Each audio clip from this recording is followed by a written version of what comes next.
All right, everybody. Thank you so much for being here. Real quick, t-shirts, 25% off, BYG Spring, link down below. Become a patron if you'd like. We love having you with us. And we give 2 episodes a month just for patrons. And everything else is right here and on YouTube. So come watch us on YouTube. Chard. Yeah. All right. So this is my sneaky love. You know what? I've seen the love develop. I've seen the relationship mature. You've seen it, right? Yeah. And I'm really happy about it. All right. So Swiss Chard is a member of the beet family, right? Like it makes sense when you think about it. It is. Is that where the colors? Hold on.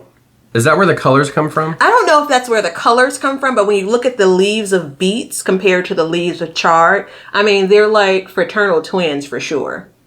Maybe. Well, they are. I wonder if I've never eaten a lot of beet leaves. I need to do a comparison and see if they taste about the same. I'm going to say yes. All right. Yeah. So when it comes to when to grow, in the most ideal scenario, they like cooler weather. So Swiss chard will refer to it. However, this is the reason why Ben's a lover of it. It actually survives and I'm not talking about your Texas heat necessarily, but it can survive and actually do pretty well in the summer. I've grown chard throughout the summer. I'd say it probably grows lower. This is what my research showed as well. Slower than it does in the winter and the cooler weather and the fall and the spring and so on. So look here. What? Look now, how are you going? Who was that? That was you. How are you going to tell me why I like growing chard? Listen, you told me last week you told me that I took way too long in classic Batavia form at the beginning of these. Now you stop me, right? I'm stepping all over my words trying to get through it. Let me go. I've never seen chard bolt. I've never seen chard get uber bitter. And while the taste of chard is a bit different, than kind of your regular lettuce, definitely different than some of your other greens, I'm going to say that it's not necessarily even bitter in the summer. So I'm going back to the whole when you should grow it. So I'm a fan of it when it comes to even growing it in the summer. It's nice to have, and this is a quote from you. It's nice to be able to have some type of leafy green in the middle of summer. Yeah. So Amen. You want to add anything more? Yeah, I just want to say that when I did grow it last summer and it was by accident, let me just be very clear about that. It was almost overshaded. It got no sun in the middle of the day. It got, probably 4 hours of sun. And it was like Batavia said, it grew really slow. And it was probably because of the amount of sun it got, but it was able to stay cool. So I was able to harvest some off of it. So this year, what I'll do is I'm going to play around with giving it a little bit more sun. I have different parts of my garden that will get more or less sun throughout the summer, so I will try and work on that. But I'm like you, I've never seen it bolt. Yeah. So I'm interested I would like to collect some seeds. So I'm interested to see how long it would take, yeah. Yeah, or what it takes for it to bolt. Yeah. Because it's not a biennial, right? No, not that I'm aware of. Yeah, I haven't heard anything about it being a biennial. So I found that the older leaves react more poorly to super cold. So once you get down to freezing temps, the older leaves struggle. They'll kind of go limp and then bounce back, but they won't take repeated freezes. Younger leaves are a little bit more hardy, interestingly enough. So that's what I have on the when you should grow. This is similar to beets and lettuce, and you can plant it more closely together. So I've been able to direct sow this successfully since it basically can grow throughout the garden season. I this year started seeds indoors. So I'm going to say maybe I started them around 8 weeks before my average last frost. So I'm going to put those transplants out once it gets a little bit warmer. Like we're getting close to it since we're kind of like in mid-March. And this is one that you can put per square foot gardening rules, which I think is close to being accurate. 4 in a square foot space. I do 2 in a square foot space. I think the variety too can influence that, which we'll talk about, I think, later on in the bonus section. So I do 3 to 4 per square foot. That's what I do. And because usually you get a little bit of loss, so it kind of, the attrition rate will kind of help out, but that's what I do. But yeah, it is it is not often, I said it, I don't know, that the square foot gardening rules, I think, really apply. And this one, I feel like it really does. Yeah. Okay. So, companions. Mm-hmm. Companion planting. If you want to know more about companion planting, you can check out our episode about companion planting from last year. Whose idea was it to add it to the criteria? Why do we keep... I don't know why we keep on coming back to this. All right, go ahead. What? Companions. Like, why is it even on the list? Yeah. Because people want to know. Yeah, I guess. And I'm curious, too, because part of this research isn't just for everybody else. It's part of me, because now it's in my notebook forever. I'm literally creating a library of plant profiles. Good for you. I am. So onions and garlic repel insects. Cabbage, the roots are shallower, so they won't be competing for water, which is something I never thought of, which is very interesting. And then I did a broad, instead of listing them all out, a broad category for herbs, because they attract parasitic wasps. And if you're not familiar with what parasitic wasps are, they're not the things that sting you. They are super tiny. They bring in, they come in and they basically kill bad bugs. And the one that you would really be familiar with would be your tomato hornworm. They are the ones that leave the little white sacs that then hatch and then feed from the worm on the inside out. So they do that. And then beans is something that I found that it's kind of a throwaway, but beans fix nitrogen. I'm going to go ahead and say this. The jury's out on that one for me. I'm not completely sold on it. I know everybody's like, what are you talking about? But I'm not completely sold on the beans fixing nitrogen. And one of the reasons why is because most of the time what I read were the beans fix the nitrogen after they've been harvested and cut down, and then the roots break down and they have little nodules on them that hold whatever. We'll just call it nitrogen because I don't know. And then, so the fact that the beans are alive and growing at the same time, and then also the other fact that beans grow in the summer and chard is primarily a cool season crop, I smell something fishy here, so I'm putting it out there. So conversely, instead of companions, let's talk about foes. This is going to hurt a lot of people's feelings, but it shouldn't. Sunflowers. So the roots give off a chemical that inhibits germination and stunts growth.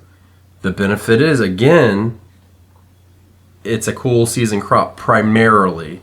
So you're usually not growing sunflowers at the same time. And then, I can't ever say this word right, cucurbits, like melons and stuff like that, they can smother chard, obviously. So let me put it to you real simple. It gets along with a lot of things. Yeah. Okay. If you're giving me shit like it gets smothered by leaves, like, come on, man. Like, I'm not, you're looking for something to put down. So what I'm going to say is chard is a very friendly plant. And while you don't hear a lot of companions, especially when I look at it, there's only 3 companions that I've found that were cool season. But what you need to understand is just because there's not a lot of companions, there's not a lot of foes, which means there's a lot of, chard is Switzerland. Like everybody's like, it's just chilling. Yeah. It's happy with everybody. So there's that. So last year I grew in a small bed, planted chard first out, put radishes in that didn't do well, but I think it was timing more than anything. Had 1 or 2 romaine lettuce in that same bed while chard was growing. And then ultimately through the season, okra was in that bed, as well as bush beans, as well as 1 pepper plant. So I didn't see any of those plants struggle. So again, for that 1 year, they did well together. Like you said, they're pretty easy going. I was trying to look at my phone from a couple of years ago. I had a bed with all kinds of random things, probably from before I knew about companion planting. And I put a whole bunch of stuff in my chard bed, but I can't find it. So that's okay. Do you want me to do pest, or do you want to do it? I have a couple. So for pest, I have aphids, leaf miners, slugs. I've not seen pests on my chard. End sentence. So Switzerland. Someone maybe somewhere is having that. And then a word that I'm Cercospora. I'm going to go with leaf spot was a disease that was noted. So it's spelled for Cercospora. those. So yeah, for those that are interested, Cercospora, leaf spot. And again, I've seen a little bit of rust sometimes on chard, depending on the season, but I've not seen any kind of disease or real pest. I mean, it's a winter chicken dinner for me. So as we're going through chard, I'm starting to realize why I like it so much. One, everything we've talked about, and two, it was easy to research because there's not a lot. So there's that. It's a friendly plant for sure. Yeah, and harvest, so this is an interesting one. Everybody does cut and come again for lettuce and stuff like that, like leaf lettuce and whatnot, but I've come to the determination that in my area, cut and come again won't work well for me at some point because it gets so hot so fast, so it's better to just grow ahead, plant ahead, grow ahead, plant ahead in succession so constantly. But because it can take heat, I know that it can take some kind of heat. It's not necessarily a harvest a whole plant type situation. So that's something that's interesting to me. And you just cut the outside leaves, leave enough in it to rejuvenate and feed the roots, and it'll grow back. But you need to plant enough chard, and that's why you can get 4 in a square foot. If you take 4 square feet, you can be harvesting chard every day. You know, 2 plants a day. That's 2 plants. That's 1 square foot every 2 days or 3 days, and you know, so every week you can be harvesting some. And if you do a little bit more, if you space it out in between, you can have a continuous flow of chard coming in throughout. And depending on what zone you're in, I'm going to go on a limb and say zone 7 and 8 and 9, you can probably grow chard most of the year. 9 would be a stretch in the summer.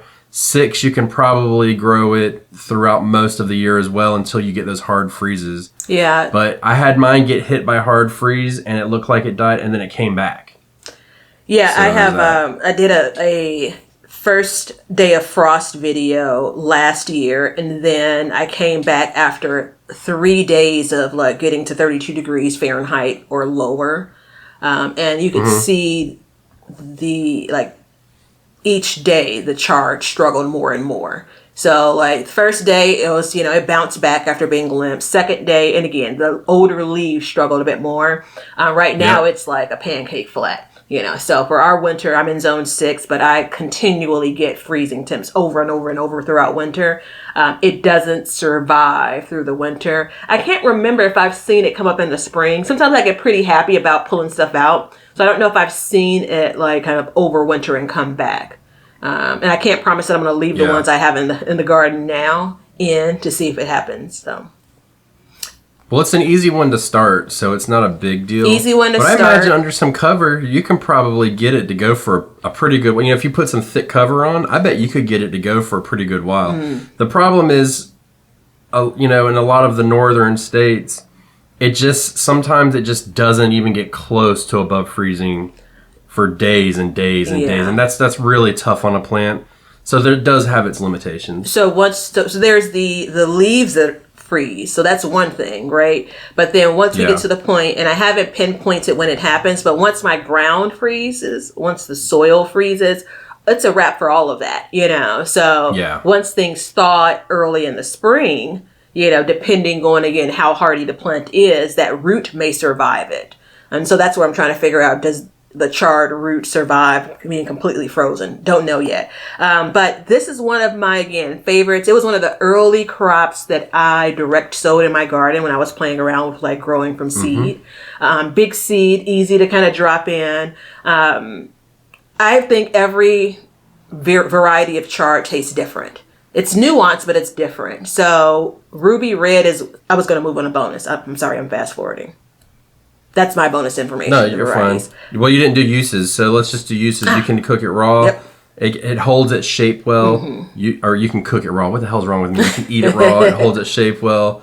And then you can also steam the ribs. You can use it just like you would any other green. Actually, last night I had a chard salad. There was no lettuce or anything. It was chard. It was a little bit thicker leaves, so it was... It wasn't as overly pleasant, but being wintertime, it was very pleasant, if that makes any sense. Like, it was much more fulfilling to eat that salad than it would be a lettuce salad. But, I mean, so it's basically, you can cook it anyway with soup, stews, all that stuff. You gave a Grill it. dinner egg recipe a couple of weeks back, and we talked about using chard as one of the leafy greens as an option. So that's because that's what I pulled out of my garden and used. Yeah. But to that point, my first chard was ruby red, and I probably still have those seeds. Not a fan. Like, it's probably as close to earthy as like the beet compared to some of the other ones. My absolute favorite, I'm going to recommend it for all, is Ford Hook chard. It grows giant leaves for me. And so we're talking about like as big as Ben's head, giant. That's a big ass leaf. And it's one of those ones that has a very mild taste. So again, some chard can be a bit more earthy is the best way I can have to describe it. It's much closer to like lettuce. Again, doesn't taste like lettuce, but much closer to lettuce. I'm trying peppermint, which I just think is kind of pretty. I'm hoping it's going to be pretty. And these are basically the ribs of the chard are going to be peppermint. Or pink, I should say. Bright lights, I've seen. That's what I do. Bright lights, That's what I do, yeah, bright lights. Yeah, I mostly do bright lights. Actually, this year I did a combination of bright lights and something real neutral. And the reason why I use that terminology is because I interplant it within my greenhouse for textures. So like yesterday I took some lettuce seedlings, I put in a pot, and then I took it was ruby red. And I put a ruby red chard in, and then a bright light. So I put 3 lettuce, 1 of each chard, and then there's a kale in there. And then that will just kind of give it a little bit more, just something more pleasing to the eye. Because just because you're growing food doesn't mean you can't create art. Absolutely. Right? Yeah. I mean, textures and colors and stuff like that. Yeah, I hope to remember when this episode airs, I came across, when I was looking into this veggie, I came across like this picture of chard that continued to catch my eye. Like, I left it on my screen every time I came back. It kind of stopped me in my tracks. But you said you interplanted for texture. I wrote that down because that spoke to me. Feeding the senses in a different way. So good job on that. Yeah, it's a visual. I mean, we want to make it as visually appealing as possible and just play with it. I mean, how many foods have red leaves on them? Yeah. You know what I mean? Purplish, right? Yeah. So my last thing is the nutrition portion. And so everybody sit down. I want you to sit down, okay? Vitamin A, it gives you 1 serving of it, which is a couple, I think it was 100 grams. I don't know what 100 grams is, but I don't think it's much. 214% of your daily value. Vitamin K, this is where you need to sit down, 716% of your daily value. Wowzer. That's crazy. Yeah, that's insane. So it's interesting to me. We're running out of time very fast. But as I look at this and we talk about chard, I don't want to put it up on a pedestal, but I want to highlight a couple things. It grows in cool. It grows in warm. You can put a lot in a square foot. It's very friendly. It doesn't have a lot of pests. It's disease, and it's packed with vitamins. Yeah. Creation is amazing. That's all I got to say. Like, that's amazing to me. You know what I mean? Yeah. Whereas you can go to broccoli, we won't revisit that. And I'm not hating on broccoli, but if you just break it down, there is a difference. Yeah, chard is not a demanding plant. And I think that, to offset some of the things that are higher demand in our garden, and I mean demanding of the gardener, I think we need to have things that are a bit easier. And if they taste good as well and look good, it's a win-win-win.